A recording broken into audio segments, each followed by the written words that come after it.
معاشی صورتحال کو بہتر بنانے کے بجائے اب ڈار صاحب نئے محاذ کھول رہے ہیں، جبکہ اس وقت ملک میں مہنگائی کی شرح تاریخ کی بلند ترین 31% پر پہنچی ہوئی ہے۔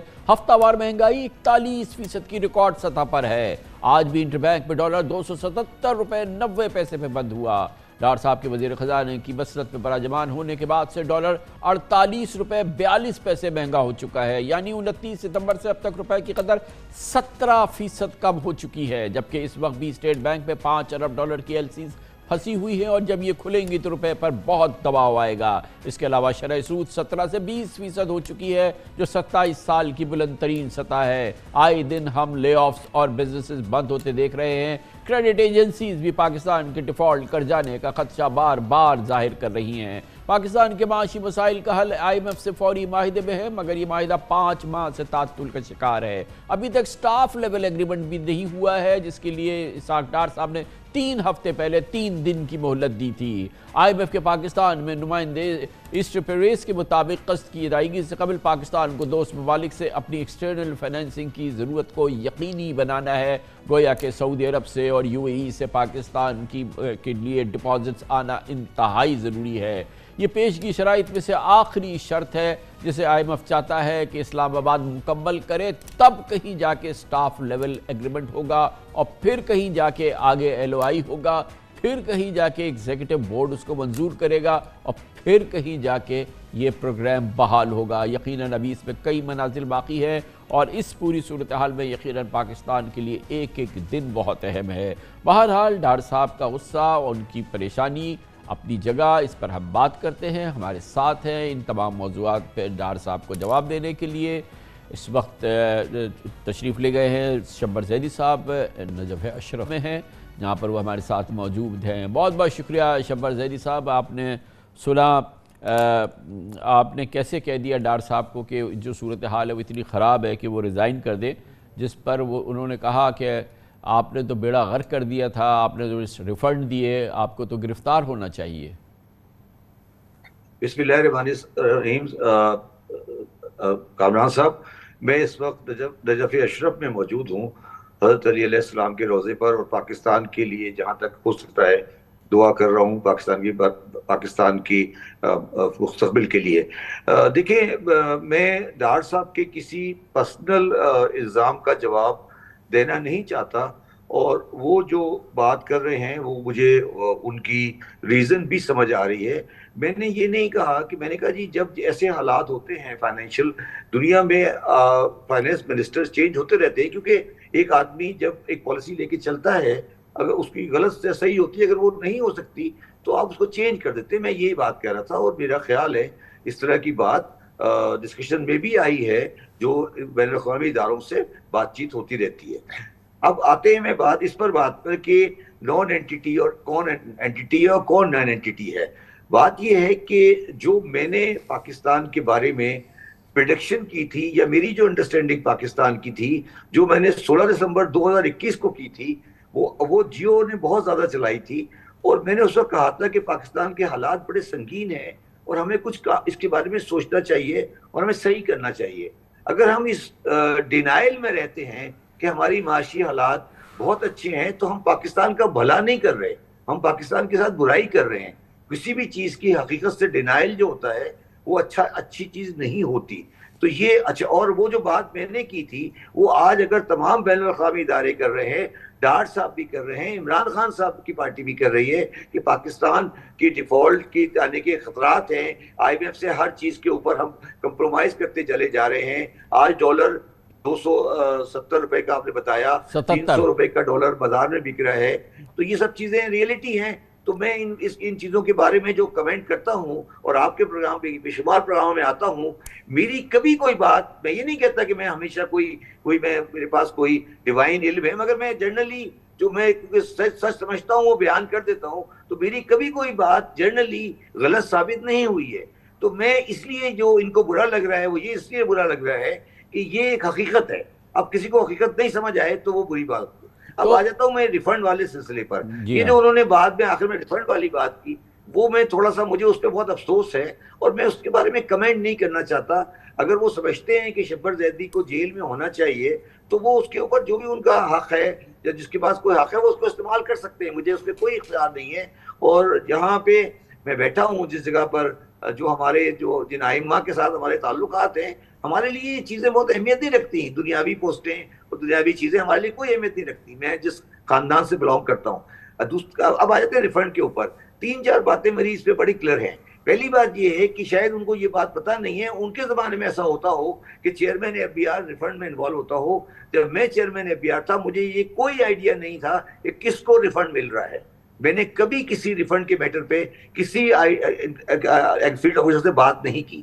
دوسری بات کامران صاحب یہ ہے کہ جو آدمی یہ کہہ رہا ہے کہ میں نے کسی کلائنٹ کو ریفنڈ دے دیا تو وہ ایک کرائم کر رہا ہے، وہ ایک جرم کر رہا ہے. کیونکہ جو آپ کا اور ٹیکس کا معاملہ ہے وہ کسی دوسرے آدمی کو پتہ ہی نہیں لگ سکتا. مجھے یہ بتائیں کہ اگر ڈاکٹر صاحب یہ کہہ رہے ہیں کہ میں نے ریفنڈ دے دیا کسی اپنے کلائنٹ کو، تو ان کو یہ بات کس نے بتائی کہ وہ ریفنڈ میں نے دیا اور میرا کلائنٹ ہے؟ یہ انفارمیشن کوئی آدمی لیک آؤٹ کر نہیں سکتا. اور اگر وہ لیک آؤٹ کرے گا تو اس کے خلاف انکم ٹیکس آرڈیننس کی شاید 214 سیکشن میں کرائم ہے، یہ سزا ہے. اور اس کے اوپر قاضی فیصل صاحب کیس بنا ہوا ہے، سپریم کورٹ کا ڈیسیژن ہے کہ آپ کسی کی. تو مجھے یہ بتائیے اگر کوئی بندہ یہ کہہ رہا ہے فائنانس منسٹر کہ میں نے کسی کو ریفنڈ دیا اور وہ میرا کلائنٹ تھا، میرا پہلا سوال ہے کہ یہ بات ڈاکٹر صاحب کو کس نے بتائی؟ چلے اگر ڈاکٹر صاحب کو کسی انکم ٹیکس آفیسر نے بنائی، جس نے بتائی وہ کرائم ہے. جس کلائنٹ کا وہ ریفنڈ ہے وہ سوٹ فائل کر سکتا ہے کہ میری پرائیویٹ انفارمیشن کیسے لیک آؤٹ ہوئی ہے. پاکستان کے قانون کے تحت کسی بھی بندے کی ٹیکس کی انفارمیشن، ریفنڈ کی ہو، ٹیکس کی ہو، کسی کی بھی انفارمیشن آپ ریلیز کر ہی نہیں سکتے اس کی مرضی کے بغیر. تو یہ بات انہوں نے کر کے ایک بہت بڑی غلطی کر دی ہے. انہوں نے ایک پنڈورا باکس کھول دیا.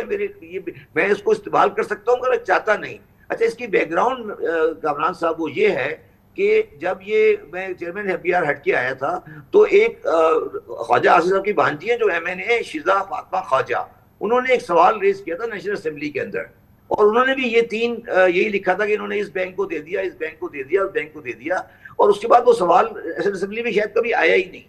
تو میں نے اس وقت بھی اپنے لیگل ایڈوائزر سے اوپینین لی تھی. انہوں نے کہا تھا اگر یہ سوال اگر آفیشیلی آتا ہے اسمبلی میں تو ہم آپ کو اس کا انٹروڈکشن دیں گے اور ہم ان خاتون کو ڈسکوالیفائی کرا دیں گے، کیونکہ کوئی اگر ممبر نیشنل اسمبلی کسی کی پرائیویٹ انفارمیشن کا سوال کرتا ہے تو وہ بریچ آف ٹرسٹ کر رہا ہے انکم ٹیکس آرڈیننس کا. چلیں آگے بڑھے شبر صاحب. اب یہ بتائیے کہ اب جو صورتحال ہے، آج بھی آئی ایم ایف کا پروگرام نہیں ہوا ہے. اب انہوں نے کہا کہ ایکسٹرنل جو آپ کی فائنینشیل آبلیگیشنز ہیں اس کو پورا کرنے کے لیے آپ ہمیں ارریفیوٹیبل گارنٹی لا کے دیں. اپنے جو آپ کے بائی لیٹرل ساتھی ہیں وہ لائیں جو ہمارے عزیز ہیں.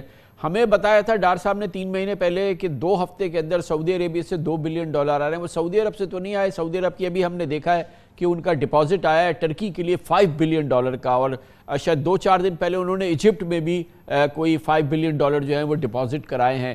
تو یہ آئی ایم ایف کس طرح کی گارنٹی، کیونکہ یہ تو ان کے بورڈ پہ بیٹھے ہوئے ہیں، سعودی عربیہ ہوا، یو اے ای ہوا، قطر ہوا، یہ تو آئی ایم ایف کے بورڈ پر ہیں. تو کیا وہ چاہتے ہیں، وہ ایکچوئل آپ کے خیال میں ڈپازٹس آ رہے ہیں؟ کیا صورتحال ہے؟ دیکھیں کامران صاحب، جو پاکستان ہے وہ ڈار صاحب کی شخصیت سے یا پی ایم ایل این سے، پی ڈی ایم سے بہت اوپر ہے، پی ٹی آئی سے اوپر ہے. اس کا کوئی تعلق ان لوگوں کے ساتھ نہیں ہے. یہ بیچارے آتے ہیں، ان کی سیاسی مجبوریاں ہوتی ہیں، یہ بیانات دے دیتے ہیں. ان کے بیانات کے بارے میں کچھ نہیں کہتا. ڈاکٹر صاحب میرے سینئر ہیں، مطلب اس سے میں بھی ہیلی کالج کا ہوں، یہ بھی ہیلی کالج کے، یہ بھی چارٹرڈ اکاؤنٹنٹ، میں بھی چارٹرڈ اکاؤنٹنٹ ہوں. یہ وائس پریزیڈنٹ رہ چکے ہیں انسٹیٹیوٹ کے، میں پریزیڈنٹ رہ چکا ہوں. یہ کبھی پریزیڈنٹ نہیں ہوا، میں پریزیڈنٹ رہ چکا ہوں انسٹیٹیوٹ کا. تو میں اس لیے کہہ رہا ہوں کہ میں ان بیچاروں کو سیریس نہیں لیتا، میں ان کو بیچارہ سمجھتا ہوں. یہ بیچارے ہیں بیسیکلی. اچھا بات یہ نہیں ہے، بات یہ ہے کہ اگر کامران صاحب آپ ایک بلوم برگ پہ ایک آرٹیکل پڑھ لیں، ایک انڈین رائٹر ہے، اس کا نام ہے مہر شرما، اور اس کے بعد آپ G20 کی آپ جو بنگلور میں سمٹ ہوئی ہے اس کا کمیونیکے پڑھ لیں. وہ یہ کہہ رہا ہے، جو مہر شرما جو کہہ رہا ہے، اور جو G20 کی سمٹ ہے وہ یہ کہہ رہی ہے کہ اگر کوئی ہیئر کٹ آنا ہے ریسٹرکچرنگ میں تو ہیئر کٹ جو ہوگا وہ چائنیز کو بھی لینا پڑے گا، اتنا ہی ہیئر کٹ جتنا آئی ایم ایف دے گی یا کوئی اور لینڈر لے گا. اور اس نے دوسری بات یہ کی ہے کہ جو انٹرنیشنل جو آج کل لینڈر ہیں وہ لوگ اب یہ نہیں کر سکتے کہ کوئی جو لینڈنگ ہے یا ریسٹرکچرنگ ہے یا ریشیڈولنگ ہے یا ڈپازٹ ٹیکنگ ہے وہ یہ نہیں کر سکتا کہ چائنا کر دے اور سعودی عرب کر دے. اب انٹرنیشنل کمیونٹی یہ سارے کام ایک ساتھ کرے گی. وہ یہ کہہ رہے ہیں کہ جو پاکستان میں جو انٹرنیشنل کمیونٹی ہے، پیرس کلب ہے، آئی ایم ایف ہے، اور جو لو لینڈرز ہیں اور جو چائنیز ہیں، تو جو کچھ بھی ہونا ہے یہ پاکستان میں ایک ساتھ ہوگا. اب پرابلم جو اس نے آگے ایک اور بات لکھی ہے جو آپ لوگوں نے شاید غور نہیں کیا، اس نے کہا کہ چائنیز کا جو اکاؤنٹنگ سسٹم ہے، فورن لینڈنگ کا جو کہ کاروبار کا سسٹم ہے، ان کے ہاں یہ میکینزم نہیں ہے کہ ریشیڈولنگ کیسے کی جائے. اب پاکستان کو جا کے ان کو سمجھانا پڑے گا کہ سر آپ نے یہ اس طرح کرنا ہے. تو اس کے بجائے کہ وہ میرے خلاف بات کرتے، ان کو سیدھا فلائٹ لینی چاہیے چائنا کی، اور کسی پراپر اکاؤنٹنٹ کو لے کے جائیں اور اسے بتائیں کہ سر اگر آپ ریشیڈولنگ کرنی ہے تو آپ اس طرح کریں، کیونکہ یہ چائنیز ڈیٹ جو ہے یہ اس طرح کا ڈیٹ نہیں ہے جس طرح کا ڈیٹ ہم پاسلی لیتے رہے ہیں. تو بات جو ہے نا وہ پاکستان کی جب بات کی جائے نا، تو اگر یہ ہم کرنا سا چھوٹی چھوٹی باتیں کرتے رہیں گے، ایک دوسرے سے لڑتے رہیں گے، تو پاکستان تباہ ہو جائے گا. شبر زیدی صاحب بہت شکریہ، ہمارے ساتھ نجف اشرف سے موجود تھے جناب شبر زیدی. کمرشل بریک، اس کے بعد ذکر کرتے ہیں پنجاب کے پی الیکشن. 2 ٹوک فیصلہ آ چکا ہے سپریم کورٹ آف پاکستان کا. حکومت نے پہلے بھی انسنا کیا تھا، ایک بار پھر ظاہر ہو رہا ہے کہ حکومت اس میں بالکل انٹرسٹڈ نہیں ہے. الیکشن کمیشن آف پاکستان کا رویہ بھی فی الحال جو ہے اس نے شیڈیول نہیں دیا ہے پنجاب کا. کے پی کا فی الحال کوئی ذکر نہیں ہے. اس پوری صورتحال پہ بات کرتے ہیں چھوٹے سے وقفے کے بعد.